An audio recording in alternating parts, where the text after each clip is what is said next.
Hello and welcome to the Machine Learning Podcast, the podcast about going from idea to delivery with machine learning. Your host is Tobias Macey, and today I'm interviewing Colin Priest about applying generative AI to the task of building and deploying AI and ML pipelines. So, Colin, can you start by introducing yourself? Hi, I'm Colin. I'm an Australian living in Singapore, and I work for FeatureByte as the Chief Evangelist. Funny tech title, but what it means is I'm looking after customer success. I'm spreading the word of how feature engineering is very important and how it can be done better. And do you remember how you first got involved in the area of machine learning? Oh, that's one of my favorite stories.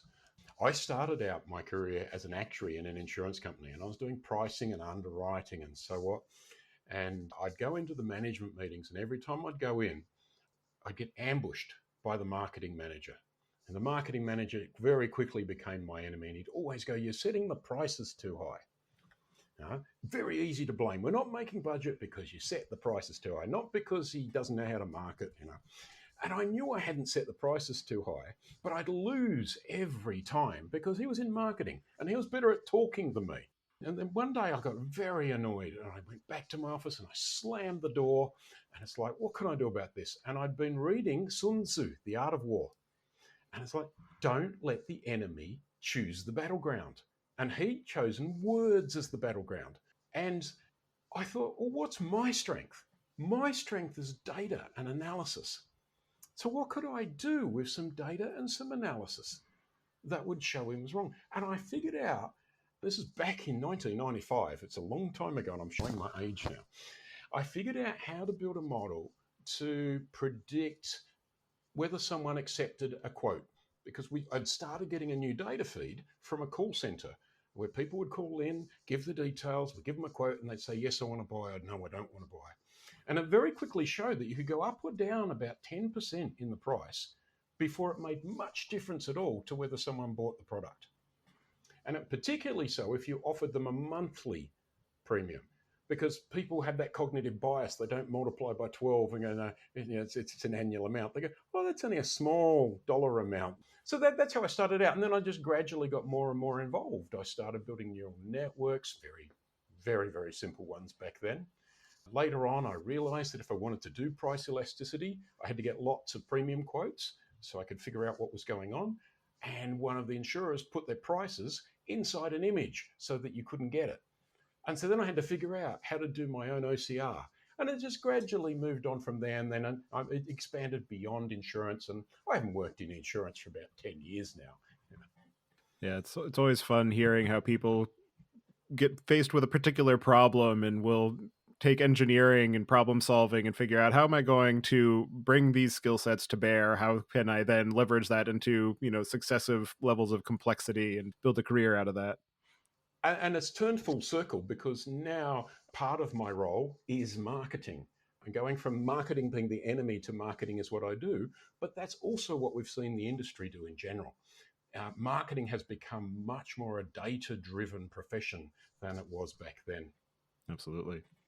And so bringing us now to the topic for today, can you just start by giving the 30,000 foot view of the steps that are involved in building an AI and ML pipeline, and then we can start picking it apart from there?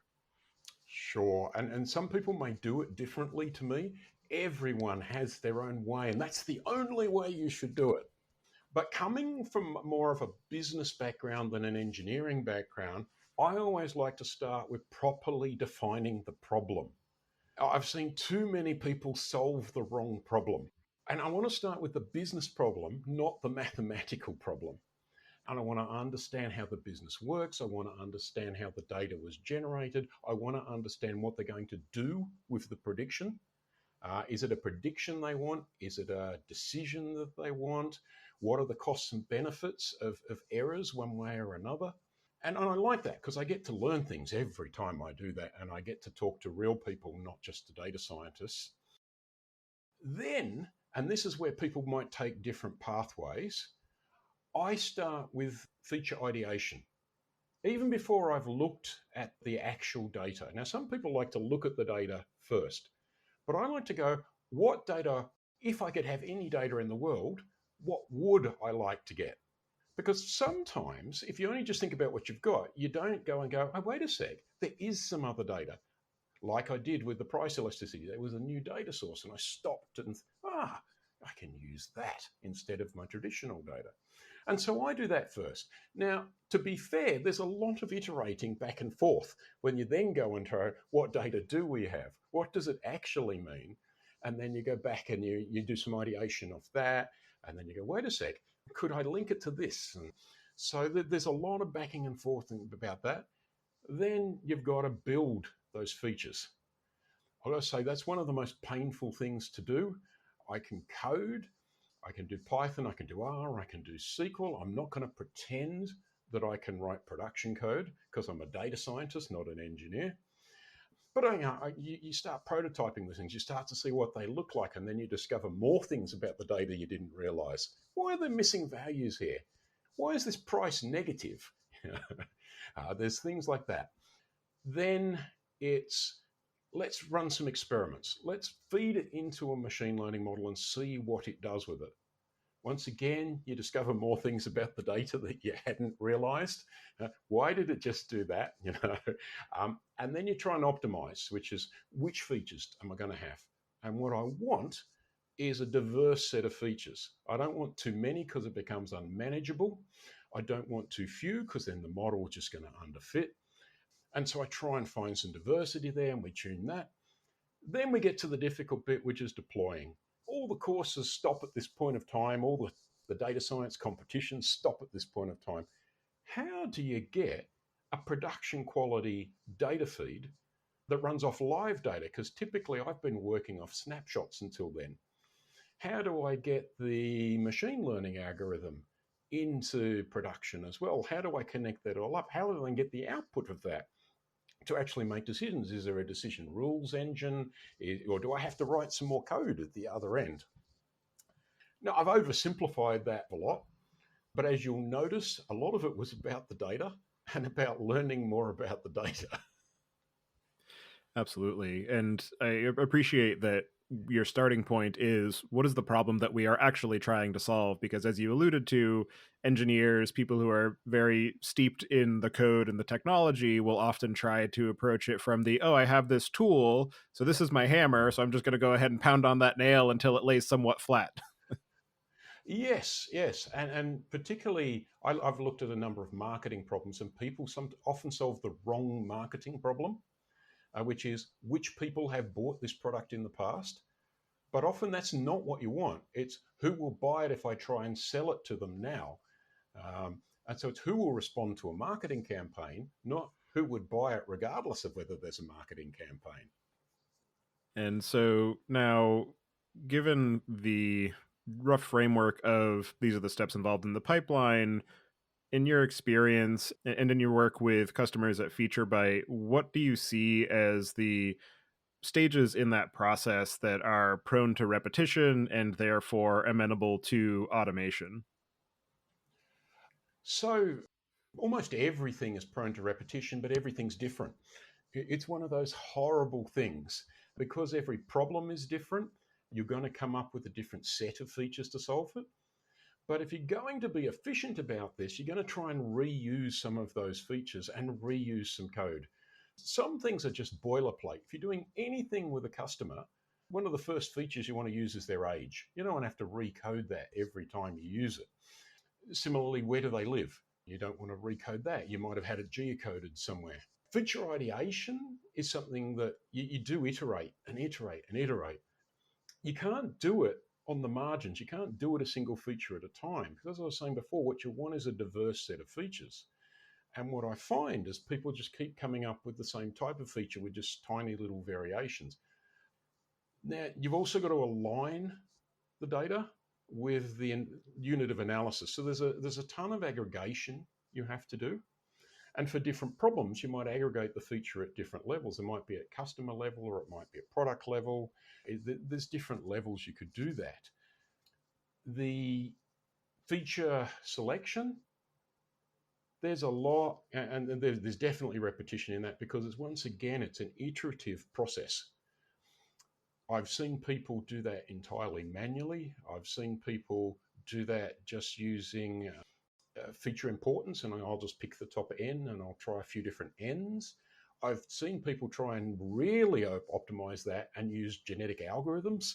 There's a lot of things there.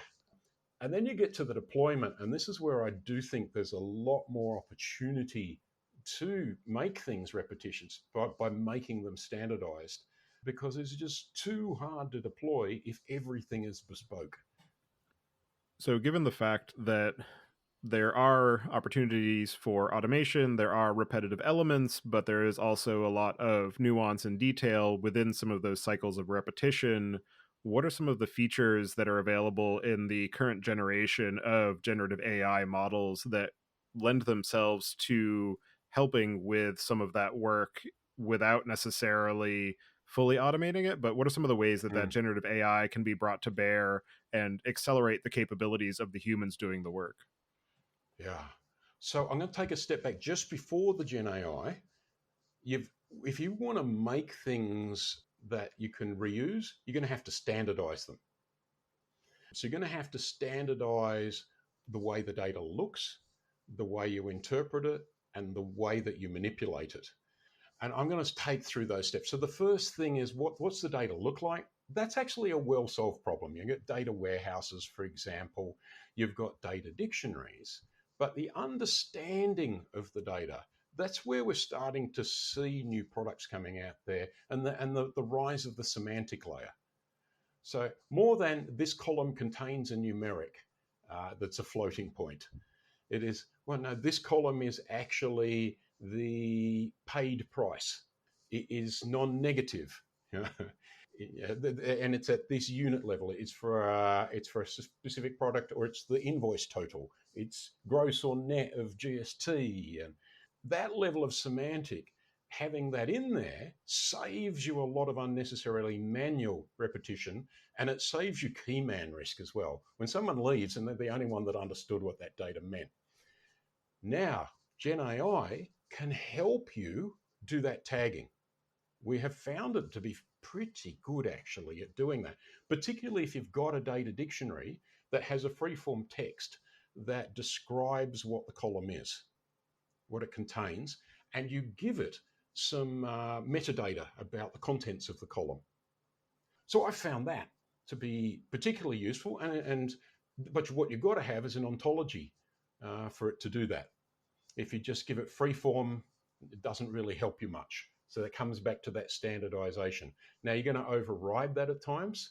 For example, I did that yesterday. I was looking at some telco data, and one of the fields was the number of dependents that the customer had, dependents aged under 18. And Gen AI said this is a lookup attribute. It came from a slowly changing dimension table. And that was correct. But I knew more about that. And in the ontology, I went down further and I said, this is actually a head count, which was one in our ontology. There's a thing called a head count. Now it knows that this is a number of people. So we can do that. The next stage along is feature ideation. Once again, you've got to try and standardize how you present this. You need to have a description of the use case. You should be defining the unit of analysis, and that'll be an entity or a combination of entities. And then you want to generate some features. Now, if you do that, I've seen a number of tools out there that brute force feature generation, and you literally end up with thousands of features. And that's not a good thing. I remember trying a few years ago to help a bank. I think they had 5,000 features to be generated, and they're going, our validation team is never going to let us use any more than 25. And we don't have time to look at all 5,000. So one of the things we've started doing is asking Gen AI within the context of a use case and with the description of a feature. So you've got to have a description, you've got to have some characteristics, some standard characteristics, rank it for this use case. So that I can start to see what are the top 50 or so from common sense perspective, not from feature importance yet, that's a separate problem. But can you start to just rank these for me and throw out the ones that make no sense? So like, you know, you could, and I saw one via brute force that it said, time since the last time they changed gender. And it's like, that's not going to be a very helpful feature. um, Yet it had come out of brute force. Yeah, so that's something that saves me a ton of work. Now, I still need to go and use my domain knowledge because Gen AI only knows generic info. It doesn't know this specific business. It doesn't know how exactly the data was collected, how it's being used, the exact categories, if it's a categorical field. But oh my goodness, it saves me a lot of trouble.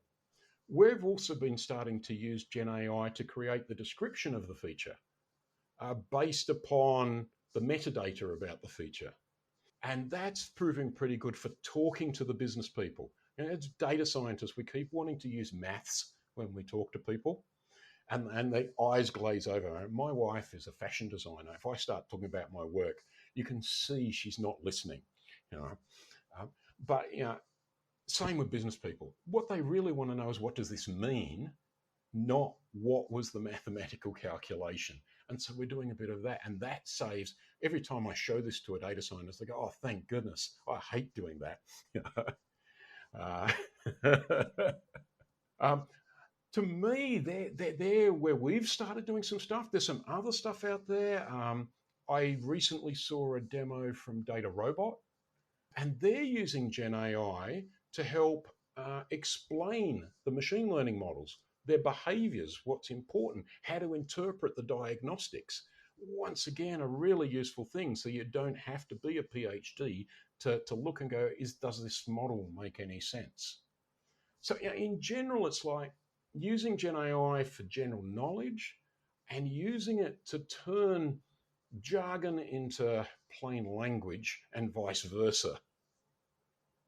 Yeah, definitely is interesting that we are able to use the generative AI models to use their semantic mappings as a means of being able to assign the semantic relevancy to information and be able to bring together those things like ontologies and data dictionaries and try to figure out what are the appropriate rankings.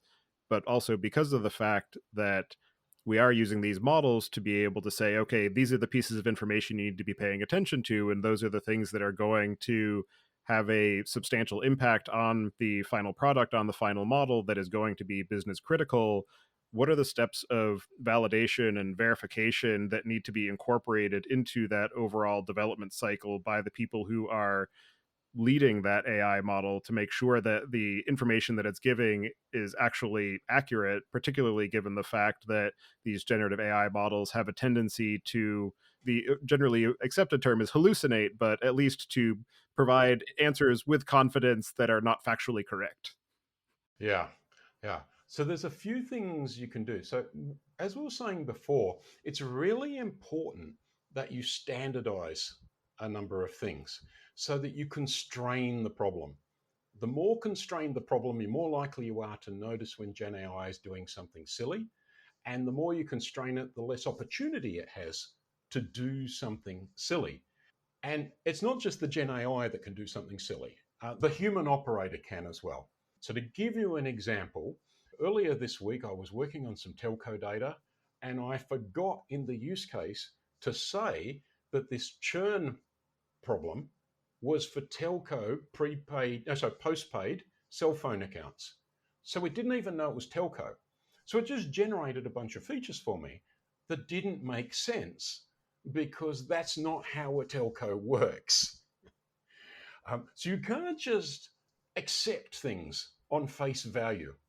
So one of the things you should look, and if you can get the Gen AI to tell you why it suggested something, that's a really good thing to go through. Read the explanation and express skepticism if it doesn't make sense. Now, you might be wrong, or it might be wrong, but at least raise those things. The other thing is, it's always good to have an independent validation of not just your model, but your feature engineering. I see, in the regulated industries like banking, they fuss a lot about the model and they forget to check whether the data pipeline makes sense as well. So having someone independent look at it helps as well. And another thing I've started experimenting with is when it recommends something, go and test it. What was the feature importance? If it says this is important, was it actually important? And vice versa. If I've got something that's important and it says it's not, I'm going to flag that as well because maybe there's something wrong with my data pipeline and I've got target leakage or something silly like that. Another element of validation and verification beyond a human going through line by line and checking, saying, yep, that makes sense, or nope, that's completely bonkers. There's also in the engineering discipline the concept of unit testing and integration testing and Yeah. having some automated validation. I'm curious, what are the opportunities and limitations of being able to apply some of those principles? So we do that. We don't use Gen AI to do that, I've got to say. And I think that's a good thing. Looking at things completely different ways is how you find problems. So we defined a whole bunch of standard tests, and we've chatted to some companies that already have some of their own as well, and they use GitHub, and they've automated some of these tests. You need to be able to do that, so that what you're testing is being done a different way to the way it was generated. So you can have unit testing for how fast does this feature get generated. It's no good having something for a live use case if the feature takes too long to calculate, or even worse, the data isn't available at that time because you're using a data warehouse and it's refreshed once a day. Now, we deal with some of that a different way. We put in guardrails that are all time aware so that it doesn't matter what the Gen AI says. It can't do, we just don't let it do certain things. One thing that's really important too is to be able to identify downstream effects. And that's why, once again, having a really good structure around everything matters. If you have free for all in how you code feature engineering, it's impossible for you to track downstream consequences. And so, data scientists may get a bit upset. Oh, yeah, restricting this and this and this. But the moment they have to go and debug why something broke, they'll start to realize why that's happening. Another thing is you want to abstract away as much complexity as possible. Make everything standard modules, standard categories, so that a human can look at it and instantly get what it's doing. They don't have to go through spaghetti SQL. I've got to say, I could never debug SQL. It's just beyond me. And I speak to data engineers that it's not beyond them, but they hate it. Absolutely. Going back to the sequence of steps that you outlined at the beginning of figure out what is the business problem, go through the feature ideation, do some of the feature engineering, start to experiment, optimize, productionize. I'm wondering of those steps, if there are any that you find people leaning on the generative AI more, and what are the cases where people rely on their own engineering acumen or intuition and say, if I try to bring the generative Mm. AI in for this part of it, then I'm just going to get a whole bunch of garbage. Yeah, so there's pluses and minuses both ways. So, like one of the innovative things that I saw was in a huge health tech company in the US, and they get doctors' notes, which are all freeform text, and they're using Gen AI to read it and answer and turn things and pull out structured features from that. So, in amongst all this text, somewhere the doctor wrote what the patient's temperature was. Excellent. It's much better than trying to force the doctors to fill in things. So they don't like change. Um, on the other hand, that caused problems because they were using a generic Gen AI. It might have been ChatGPT, it might have been Copilot, I don't know which. But the problem is because it was an external one, the provider would do version changes over time. They lost replicability. And so that was a problem with using Gen AI. Another problem is that Gen AI, and come back to replicability again, even if you haven't had a version change, Gen AI is stochastic. You can ask the same question twice and get two different answers. One of the tricks I've seen one data scientist do is to ask the Gen AI multiple times and look for the most common answer out of those. But I do like the idea of using Gen AI to turn unstructured data into structured features. In that overall workflow of pipeline design, development, deployment, incorporating generative AI into the different inner loops of that cycle, what are some of the aspects of the developer experience that you have had to consider and that need to be addressed to make sure that the incorporation of generative AI into that flow is an enhancement and an accelerant to that process and not something that is going to detract from the overall experience or bring people out of Yeah. their state of flow? One thing that's just vital for keeping data scientists engaged is to let them see and edit anything that gets created. It's no good just saying the AI created this, you should accept it. Data scientists are too skeptical to do that. And plus, their egos say, I've got to make a change to it so I can add value. Now, often that is value. So the Gen AI only knows generic knowledge. I at one telco, I spoke to one of the senior data scientists, and he says, "Would it do this?" And I'm going, "Nah, it doesn't know how to do that." He says, and what it was they're doing churn, and once again on cell phones, these were prepaid cell phone accounts, so the opposite type. And he said he knew that if someone was topping up frequently on small amounts, there were a much higher churn risk than if they topped up infrequently with large amounts. But the Gen AI didn't know to do that. So he says, how do I do that? And I says, let it generate a generic one for you. Now let's get it to spit out the code for what it just did, and we can go and edit that. Oh, thank you. That's what you need to be able to do. I hate black boxes that firstly don't tell me what they're doing, and secondly don't let me edit it for things that I know when it doesn't. And now, beyond just the steps of doing the problem statement, feature development, experimentation, you then say, okay, I've got a model training pipeline. I think this is going to work. I'm ready to put it into production. What are some of the elements of productionization, ongoing monitoring, retraining, where the generative AI can also be applied to that set of loops?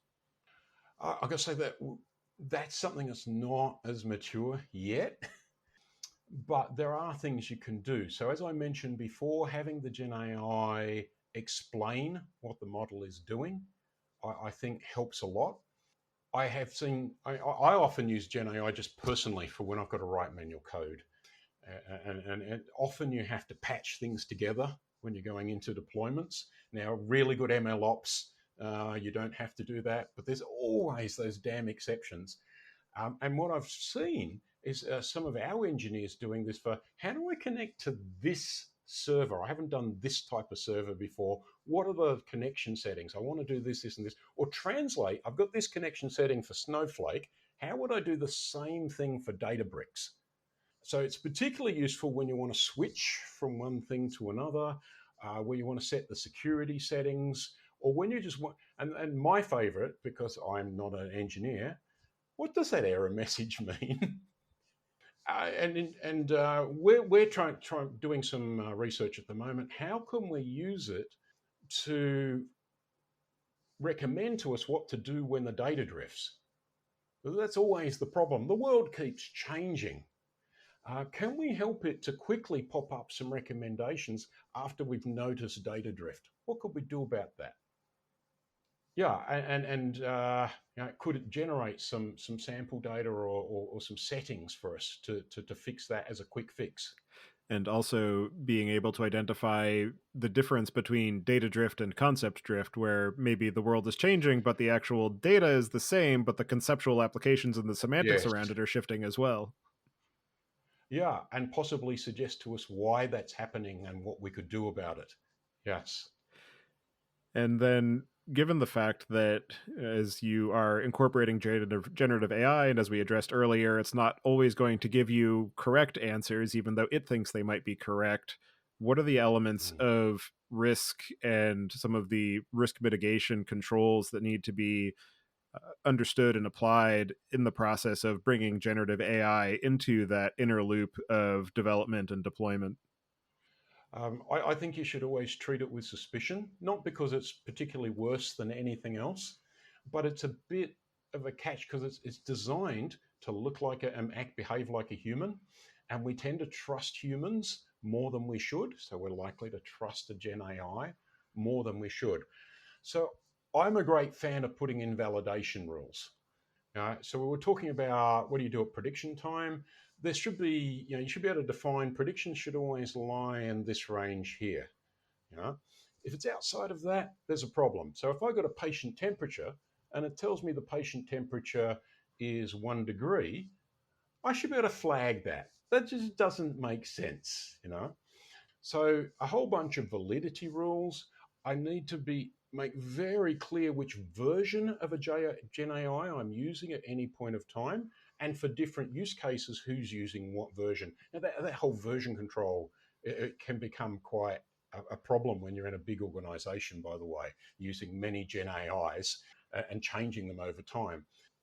The downstream consequences. So if a version changes, you now have to flag that your features are going to be different and that your model needs to be retrained. Because if it's pulling out different values or suggesting different values, your model isn't trained on those.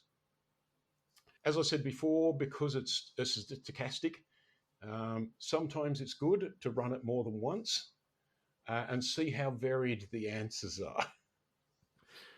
And to that point also of model versions and also different models specifically, I'm wondering if there are any useful guidelines or evaluation criteria that you have found for saying, okay, for this particular problem statement, we're going to use OpenAI GPT 3.5. For this one over here, we're going to use Llama 2. For this third one, we're going to use Falcon. Just wondering, what are some of the criteria for being able to say, okay, these are the capabilities that I need. This is how I'm going to decide which of these models I'm going to use and whether it's going to be an open source model that I self host or a managed model that I'm just going to call via an API. I got to say, I'm not sophisticated enough to know that in advance. Every time I've had to do that, it's an experiment.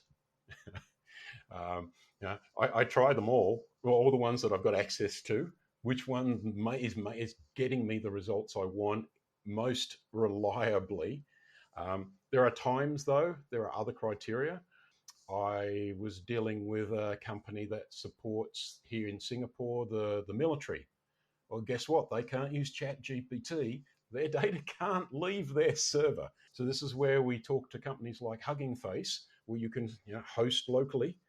In other cases, it's they're on an Amazon stack, so they want to use a Gen AI that's on the same platform. They don't want to switch between, or they're on a Microsoft one, so they want to use Copilot.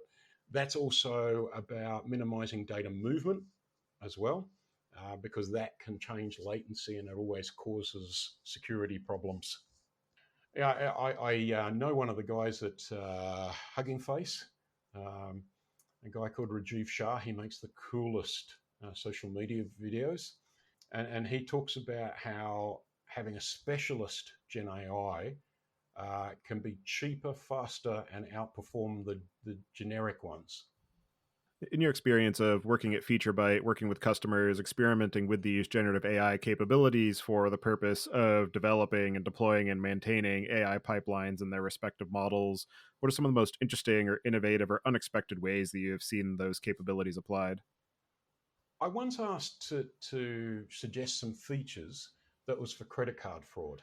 And I thought I was pretty good at credit card fraud. And I'm not going to say I'm a world class expert, but I thought I knew enough. And one of the features it popped out was it said, filter the data, the transaction data, to find transaction reversals. I'm going, why? And I got it, and I got it to give me an explanation. And it says that's one of the ways that people actually do money laundering in certain other ways, and then they make the reversal a different amount to the original amount. And I go, oh yeah, now you say it, that actually makes sense to me. But it is good that Gen AI can actually teach you something about the domain you work in at times because it's had access to what people have published elsewhere. So that was particularly cool. As I said before, the healthcare one I quite liked. Thank goodness they're working off typed data and not handwritten doctors' data. I'm not sure there's an AI in the world that can interpret doctors' handwriting. We need more pharmacists to do that for us. Um, and the other place I've seen it used is in making synthetic data.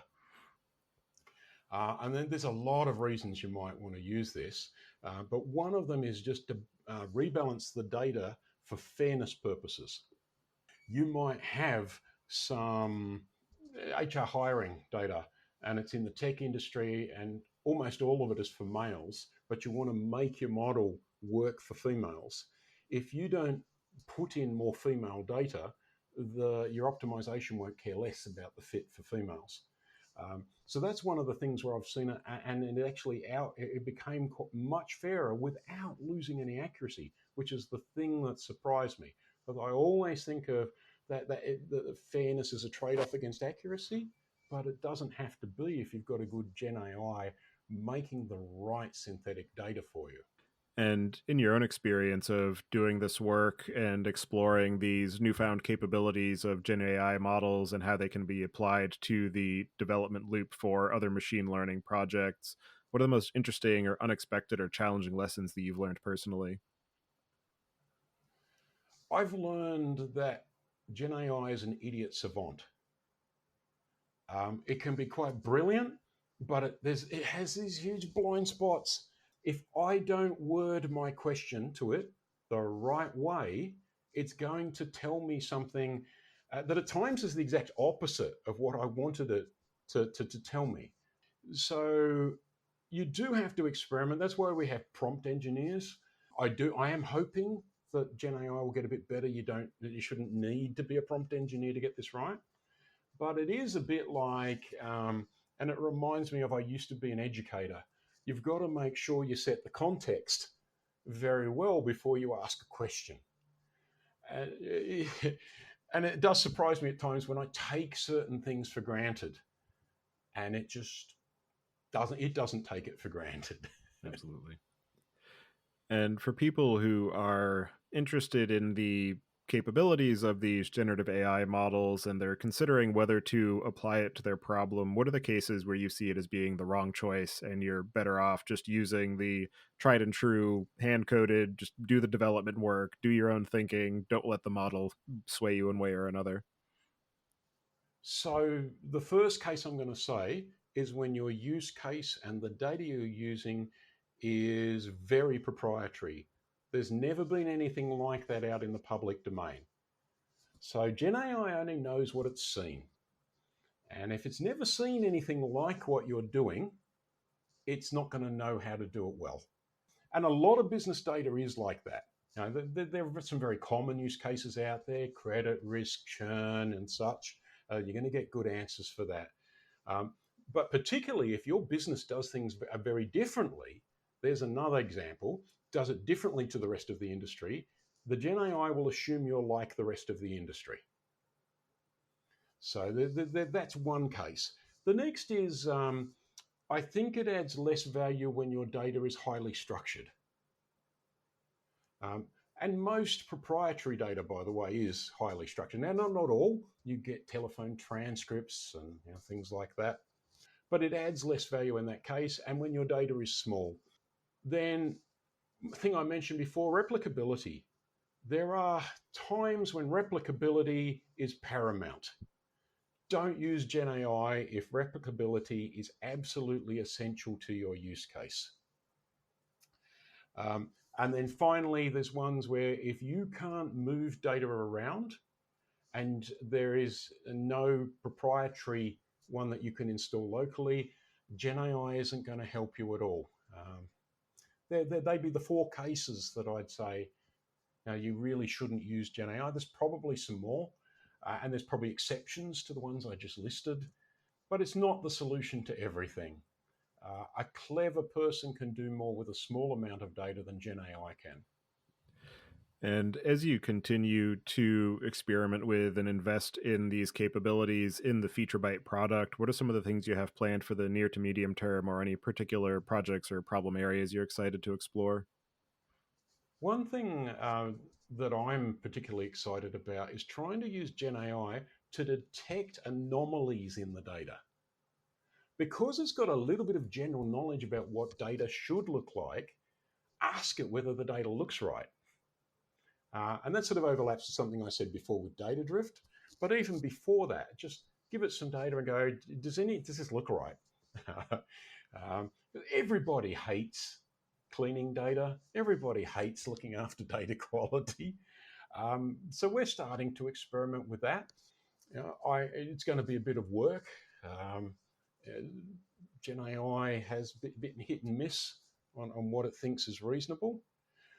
But another thing that we're looking at is not requiring people to code if they want to customize a feature. Can you just say in plain English what you want the feature to do, or plain language? We're sticking to English for the moment because that's what our company is best at. Although one of our founders is French, I'm sure he really wants it to do it in French. But yeah, being able to say, look, I want it to filter on this, and then I want to count that, and I want to see if it exceeds this threshold.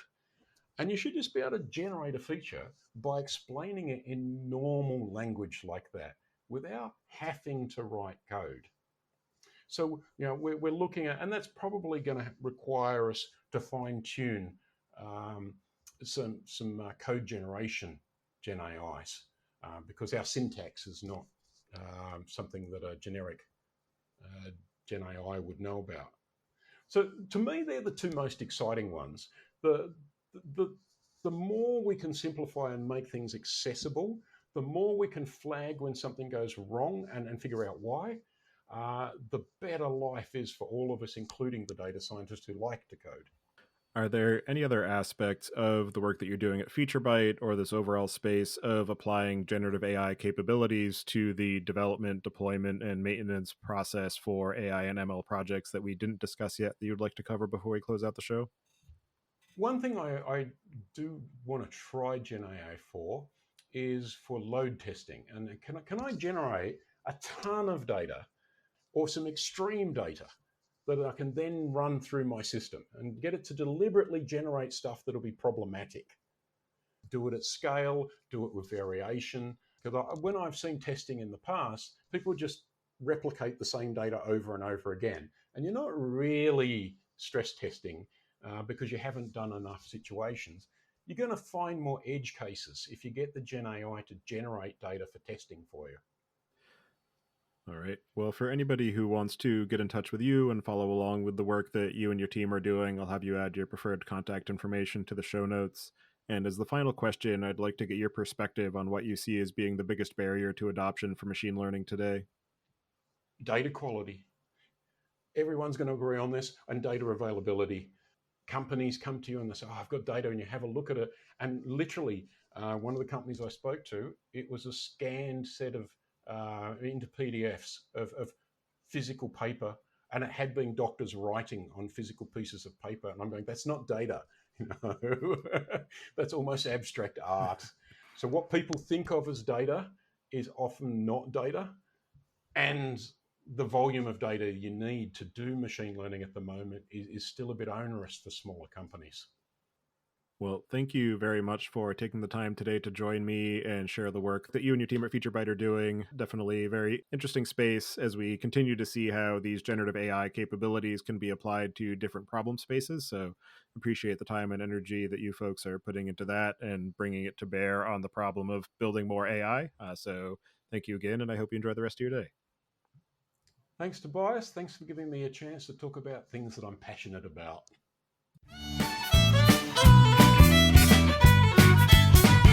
Thank you for listening, and don't forget to check out our other shows. The Data Engineering Podcast, which covers the latest in modern data management.